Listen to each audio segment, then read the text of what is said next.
Hi, guys. How are you? Good to see you. Good. So it's good to see both of you. I gave you an assignment. I said, it was very cryptic. I said, bring in. My dog ate it. No, don't, you cannot say your dog ate the homework.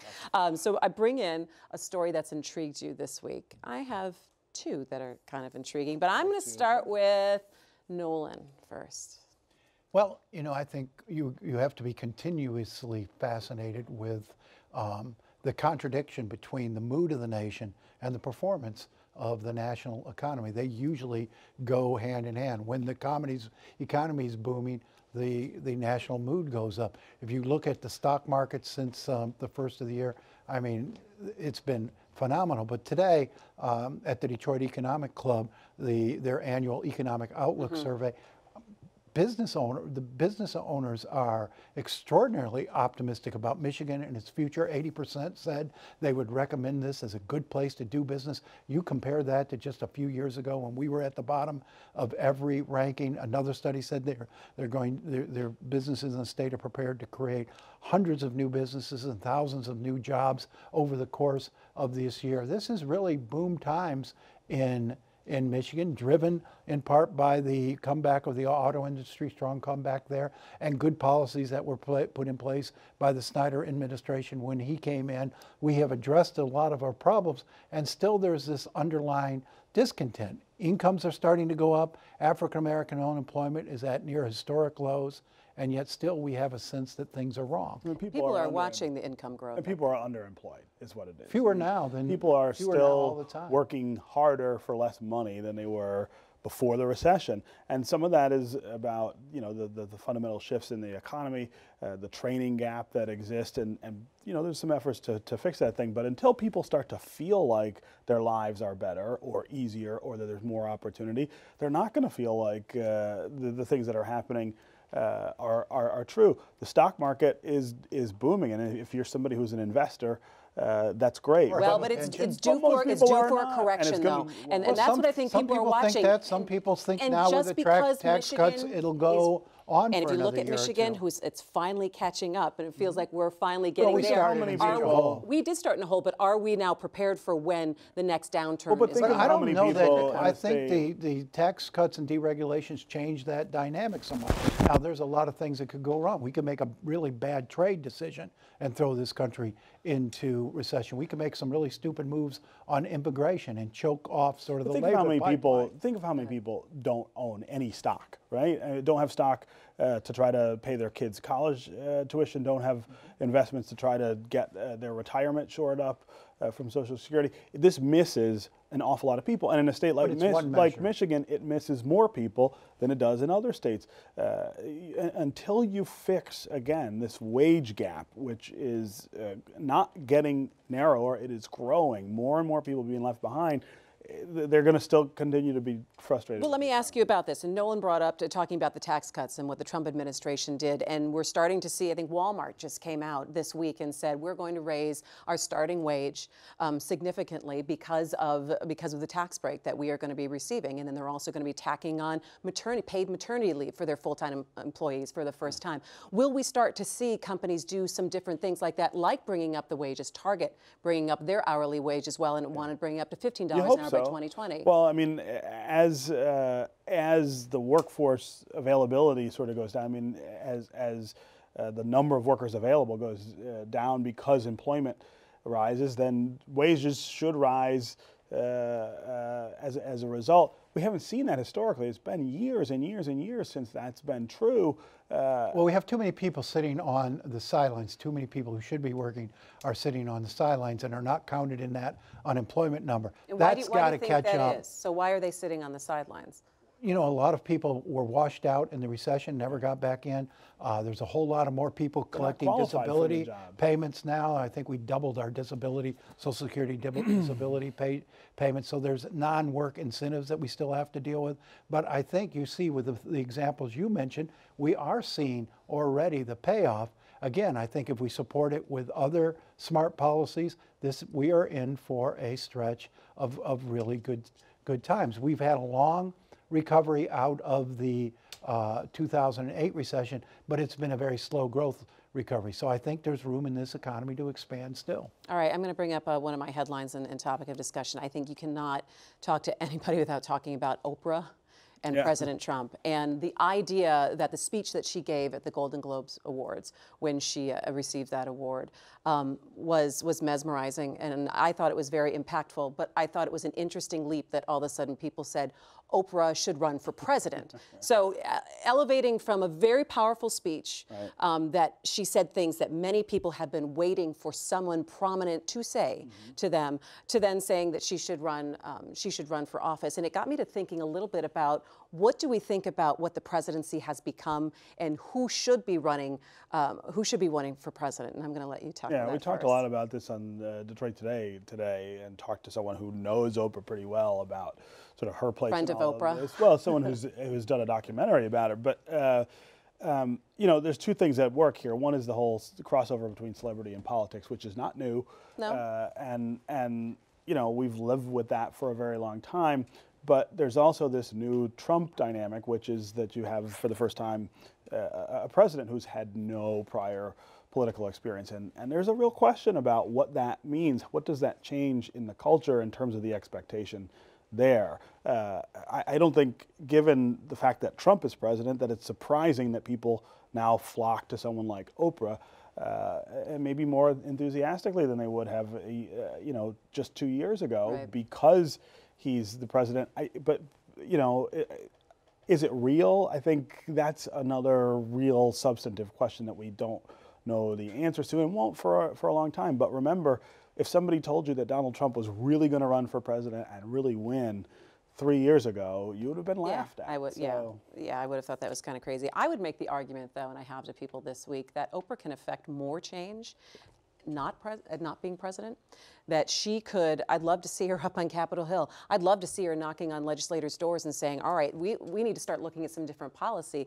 And she could put some serious money and some serious fundraising behind core issues that I think people heard her talk about on Sunday night and saying that's why we would want her to run for president, that she might have more power not as president. Nolan, what do you think? I think she should continue to run her entertainment empire. That's her lane. I think this fascination with Oprah, and just like the fascination with Kid Rock when he suggested he might run, I mean, we all should have just dismissed that, and yet you had people say, doing polls and everything. No, there were multiple headlines about that. I think it's an expression of our frustration, our dislike, our fed upness, if you will, with the political class. The politicians have not served and met the needs of the people, or at least the people don't feel that way. So they don't. So when you come and say, well, gosh, Oprah's got no political experience, Trump's got no political experience, they say, yeah, that's a good thing, because our politicians haven't served us well.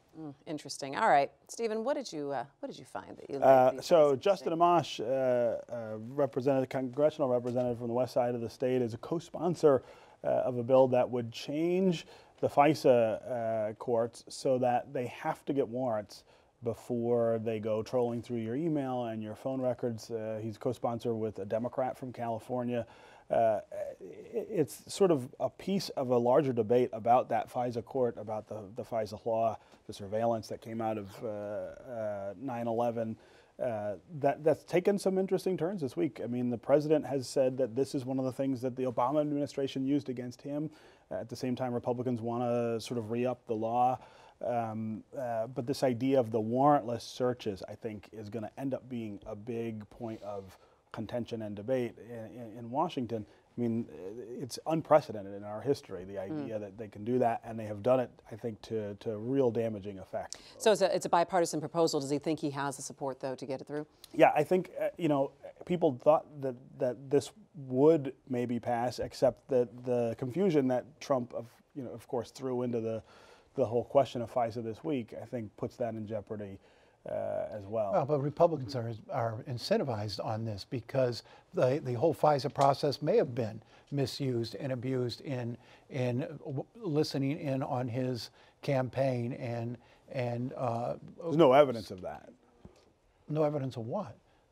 no evidence that that this was a misuse. There's certainly plenty of suspicion. That's why we have an investigation going. So I think all of these privacy issues now will become real to the politicians who who should have an incentive to vote for it. I think you take a look at FISA and the whole idea of forcing social media companies to cooperate with the government. It's a super aggressive law. I mean, we have over the last decade lost enormous privacy protections, and I think people don't realize it until it hits home to them, and it can hit home to you.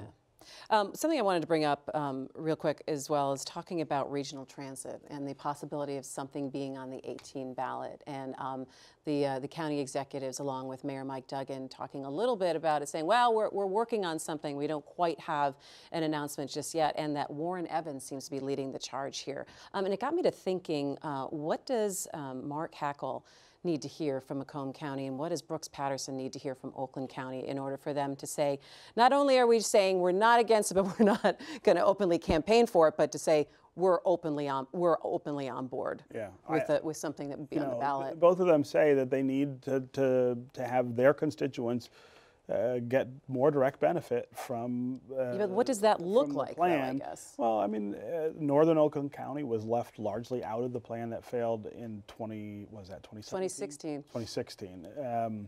There were parts of Macomb that were left, and I think a different kind of process that spreads the benefits a little wider probably has more chance of success. At the same time, where is transit most needed is the conversation we need to be sort of having, and that's difficult to balance against everyone wanting to say, well, I got to get something out of this too. Well, yeah, but you're asking people to go in, most of whom have already voted to support a smart millage and support a second millage. I talked to Heckel this week about this, and one of the things he mentioned is maybe we need one tax, one system, instead of trying to convince people. Everybody thinks that's a great idea, but how do we get there?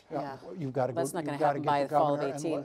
And legislature. But he also, both he and Brooks, want more east-west focus on the bus patterns, because most of his people are in Macomb County or within the county. They're not coming downtown. They want an equal emphasis on east-west commuting rather than from Macomb downtown. Looking at 59. So I mean, you've got to make it. You've got to make it work for everybody, and everybody has to see how they might benefit. It can't just be an altruistic vote. They're not going to raise their taxes for that. Yeah, and I would argue, though, that if they get something in place, though, they've got to start with a campaign much earlier. I think it's too late. I've said this before, but in Maryland, where I lived for a long time, there's one system statewide, right? There's the MTA, and all of the decisions get made at that level, so that you're not pitting communities against each other to try to get them to support transit. Everybody pays into the same system, and you get representatives from all of them to sit around and decide what's best for the state. Yeah. I don't know that would work here. This is a much bigger state than Maryland, but if we had one system, it could for the region. We're trying to put three separate systems into a fourth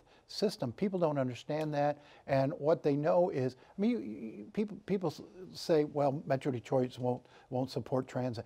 These people go out every time and renew the smart millage. Sure. They increase the smart millage. They didn't understand this and how it goes back to the education and how you sell it. All right. Well, now a closer look at the debate of immigration policies that played out for cameras in D.C. this week, with President Trump saying he would take the heat for some kind of comprehensive immigration reform, and Democrats pushing for a deal for dreamers without strings attached.